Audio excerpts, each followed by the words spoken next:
Hi everybody, this is my first video on my Foxbody where I'm putting SN95 Mustang seats from 1994 to 2004 into my Foxbody Mustang.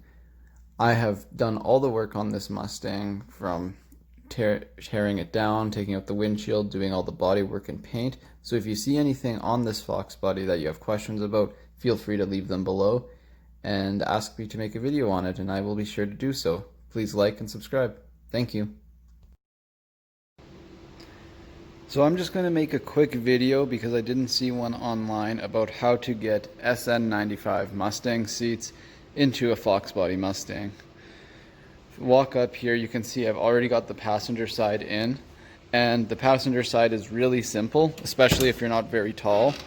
The seat rail matches up perfectly, and you don't even need to change it out with the Foxbody one if you don't want to. If you want to keep the stock height of the seat, you can switch the rails out, but this one only brings it up about 1 to 2 inches. So for me, it wasn't a big deal.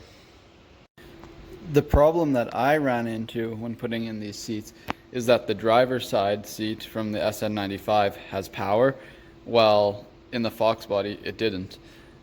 What I'm going to do to address this is I took the rail off and I was going to just put the Foxbody rails on, but they are not a direct bolt on, so that went out the window.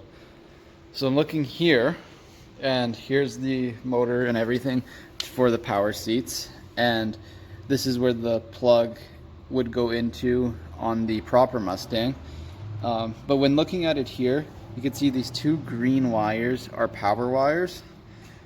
On the bottom here, this thinner wire would be for the seat belt, I believe, and this would be the ground. So you're only going to need to use these 2 green wires and the ground.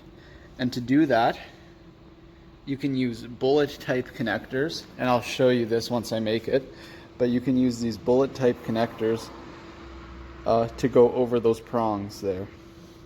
And in the Fox, I believe from 87 on, they all came with the plug underneath here, underneath the seat for power lumbar. My Fox didn't come with it, but it still has the plug here.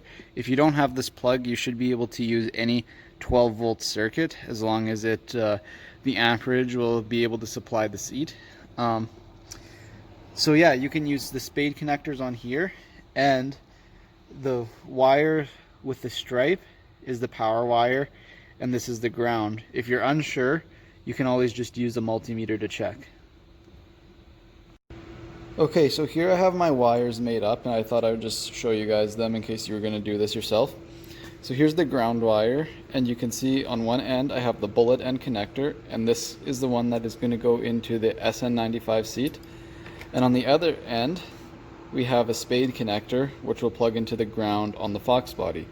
Now, if you don't have the plug like I do, you can easily just put on something like this type of connector and put a bolt right to the body, because this is just your ground wire, so that's all you need. Now for the power,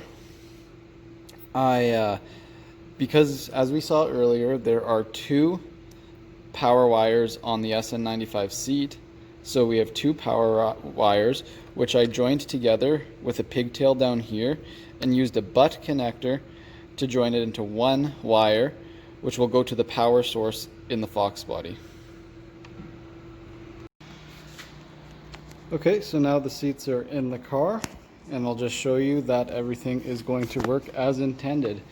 So the switch is just on the front of the seat here, and when I hit it backwards, it goes back, forwards, up, down, all the adjustments that would standardly come in this seat. So basically, hook it up to a 12-volt circuit and ground it out, and you should be all good to go.